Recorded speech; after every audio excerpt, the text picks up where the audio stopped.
Assalamualaikum warahmatullahi wabarakatuh. Kembali jumpa di channelnya Imam on Seven, channelnya tempat berbagi dan berbagi.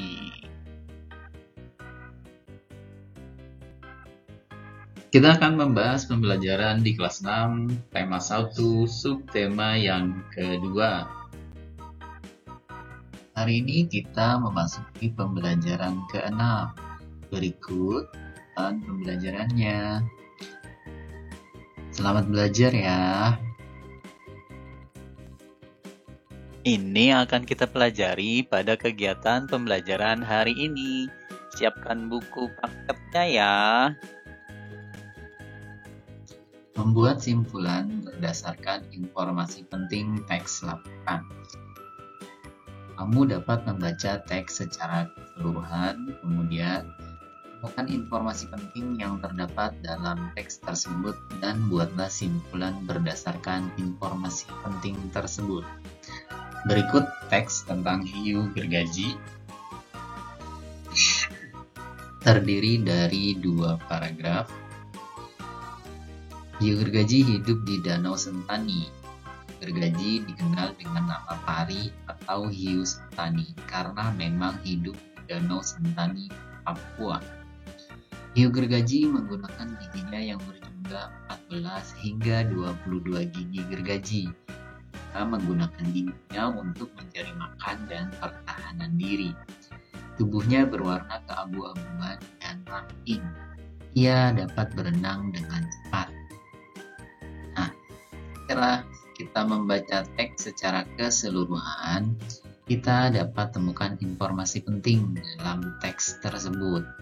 Kemudian kita membuat simpulan berdasarkan informasi yang ada pada teks ini ya.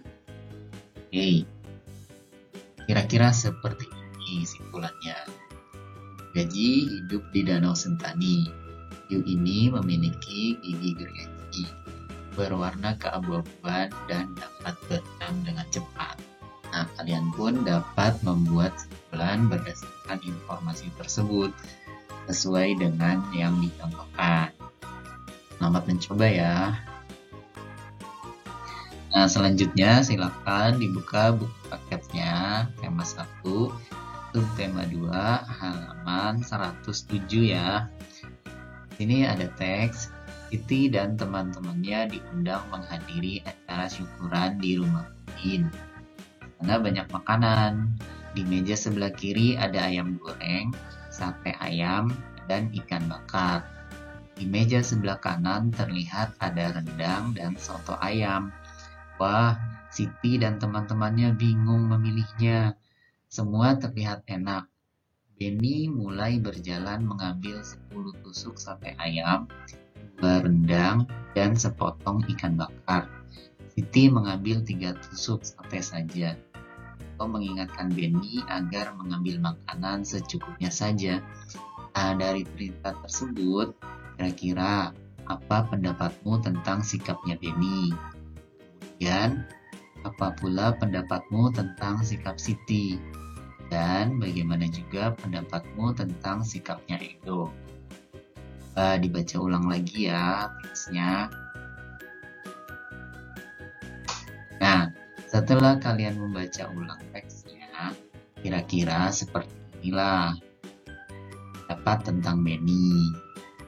Kemudian tentang Siti yang tidak terbawa nafsu karena mengambil makanan.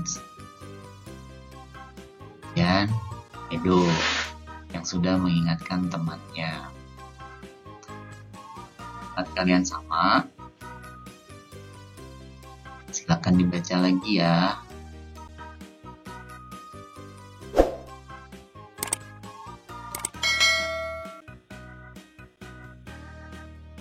Penerapan sila kelima Pancasila dalam kehidupan sehari-hari. Sila kelima Pancasila bermakna tujuan bangsa Indonesia adalah tercapainya masyarakat Indonesia yang adil dan makmur secara lahir dan batin.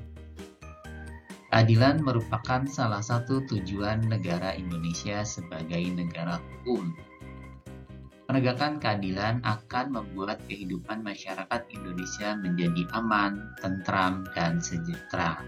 Nah, apakah kalian ingat apa isi sila kelima Pancasila?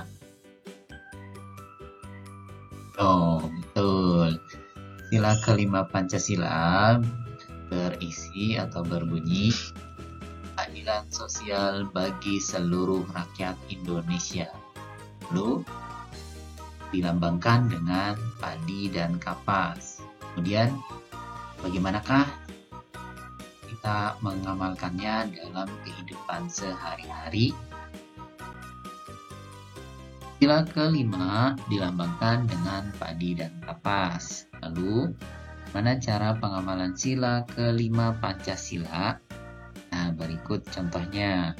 Kita harus bersikap adil, kemudian menjaga keseimbangan antara hak dan kewajiban, menghormati hak-hak orang lain, suka memberi pertolongan kepada orang lain, tidak bersifat boros dan bergaya hidup mewah, kemudian tidak melakukan perbuatan yang merugikan kepentingan umum, menghargai hasil karya orang lain, dan seterusnya. Nah, bagaimana? Apakah kalian sudah mengamalkan sila kelima Pancasila dalam kehidupan sehari-hari? Nah, kalau sudah, kan bagus untuk dimakan. Salah satu contohnya adalah dengan menabung. Menabung juga salah satu contoh pengamalan dari sila kelima Pancasila. Biasakan menabung untuk melatih hidup hemat. Kesimpulan kita pada pembelajaran hari ini itu buat simpulan berdasarkan informasi penting teks laporan dapat dilakukan dengan cara sebagai berikut. Itu dengan membaca teks secara keseluruhan dan menemukan informasi penting yang terdapat dalam teks tersebut. Lalu, buat kesimpulan berdasarkan informasi penting tersebut. Selanjutnya, bersikap adil, menghormati hak-hak orang lain, suka memberi pertolongan, tidak boros, tidak bergaya hidup mewah, tidak merugikan kepentingan orang lain, suka bekerja keras, dan menghargai hasil karya orang lain merupakan contoh penerapan sila kelima. Sebagai evaluasi, kamu bisa mengerjakan soal latihan di buku halaman berikut atau juga mengerjakan soal online pada link soal yang ada di deskripsi video ini. Selamat mengerjakan. Sampai jumpa di video berikutnya. Terima kasih. Assalamualaikum warahmatullahi wabarakatuh.